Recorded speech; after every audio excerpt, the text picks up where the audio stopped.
So Mayor Karl Dean wrapping up last week his tenure, 2 terms as mayor of Nashville. And what an 8 years it was. When he came into office, of course, shortly after that, we saw the national recession hit.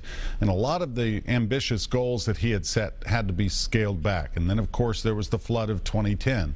But once we got through those years, things really took off. Development, of course, one of the big things, Mayor Dean's legacy, and downtown development in particular.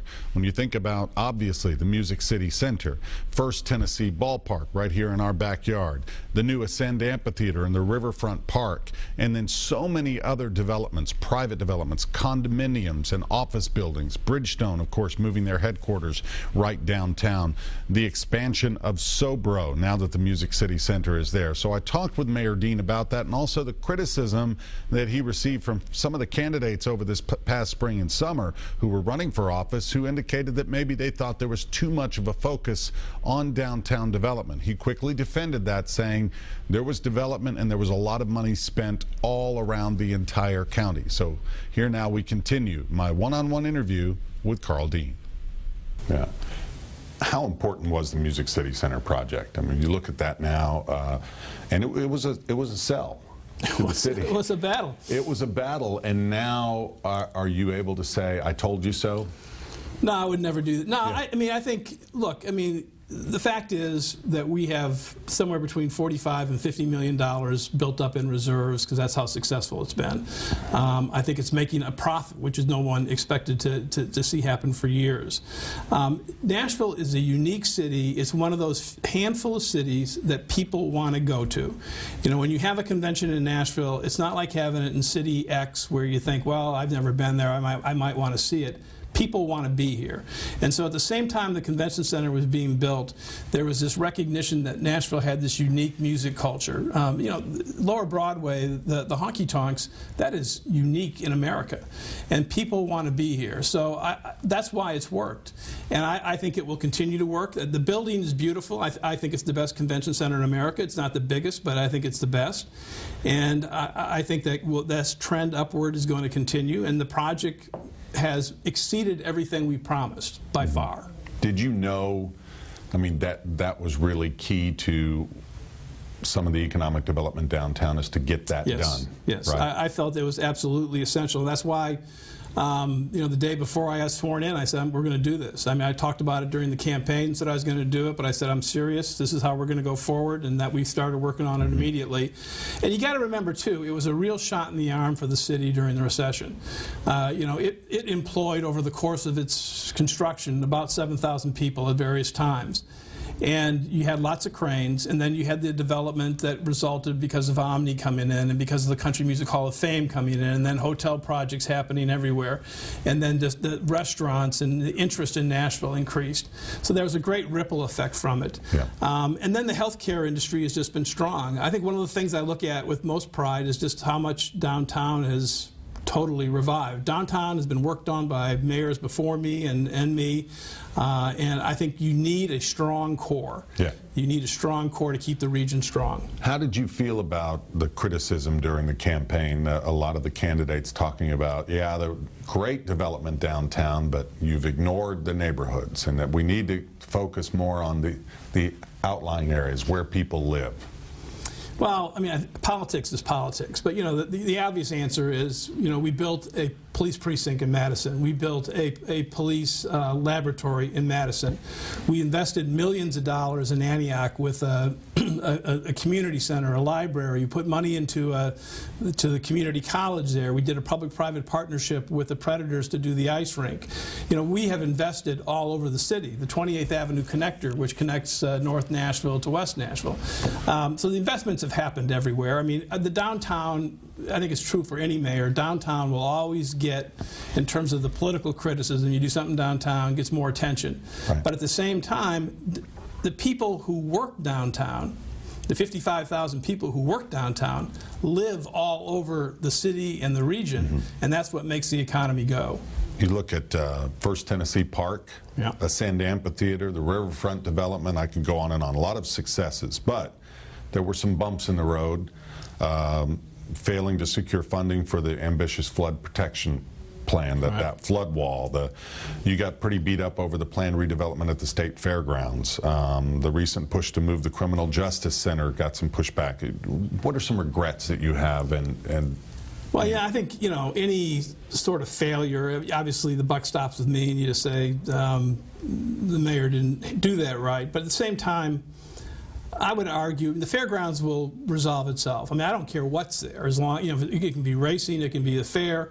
But what I came into when I came into office was there was a reserve fund to pay for all that, and that had been eaten away just year after year. And so what has to happen is for that to be a viable economic project, whatever it is, and that's for the next administration to work on. And I have no dog in that, but it needs to be something that works economically. I think the flood wall is something the city needs. I was just with the mayor of Louisville up in D.C. yesterday, and we were talking about water issues. And you know, Louisville has a whole series of things that they do to try to keep their downtown safe. And it's not just protecting downtown. We've spent millions in other parts of the county. But again, that's 55,000 jobs. And if we had a worse flood than one we had in 2010, if downtown shut down for months or for 6 weeks, the economic hit to the city and to our tax base would be enormous. Yeah. And so what we proposed, I thought, was a good way to pay for it. It would have been very easy to do.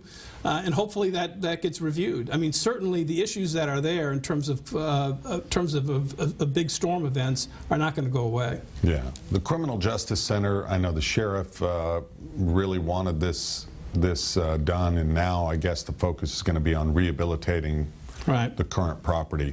I've had some people wonder.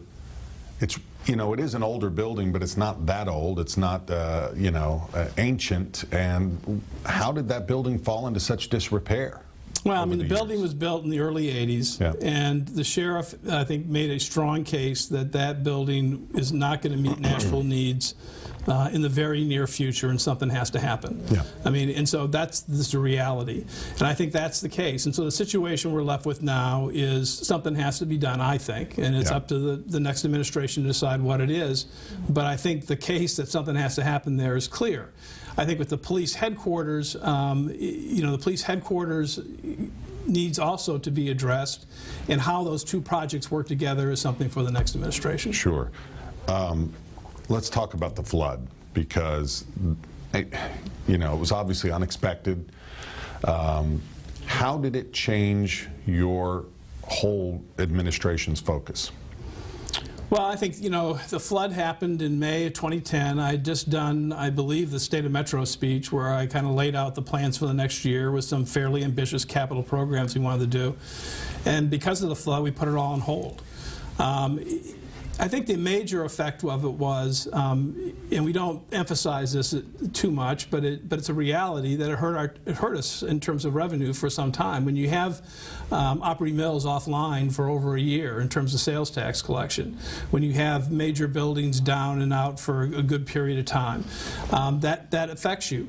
But the story of the flood, to me, is always going to be the response of the citizens in Nashville, the fact that they volunteered, they cared about each other, they got up and they worked and they got it done, and the city got back up on its feet. I mean, some cities would go through something like that, might be knocked off course for a few years. We got up and were ready for the CMA Music Fest in June, 6 weeks later.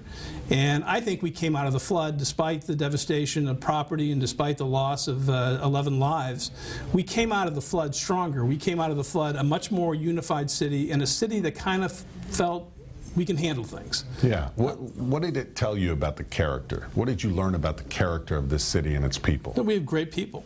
I mean, you know, you can't stress how important it is to have people who care for each other, whether it's churches helping their parishioners or helping strangers, whether it's businesses pitching in and helping their employees or helping people who don't work for them, or neighbors helping neighbors, or volunteers. Hands on Nashville had well over 25,000 volunteers working in the city.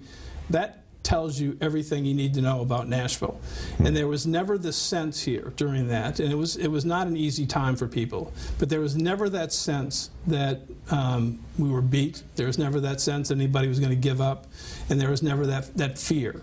And so when, within a matter of weeks, you know, we still had a lot of work to do, but we were ready to move forward into the future.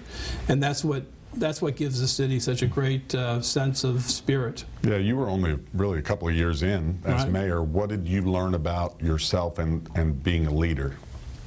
Well, I think one of the things that I really appreciated from that time period was the quality of Metro employees. I mean, people start thinking about government employees, but you know, you can go through the departments: fire, police, water, public works, parks. These people were working long, long hours. They were doing everything they could to try to help the citizens of Nashville, and they stayed incredibly focused, and they were ready for the event. I mean, no one saw that particular flood happening, but when I got up to the Emergency Communication Center on that Saturday, May 1st, people knew what to do, and we just kept moving forward, and people really worked hard. So I left there just thinking, we got great employees.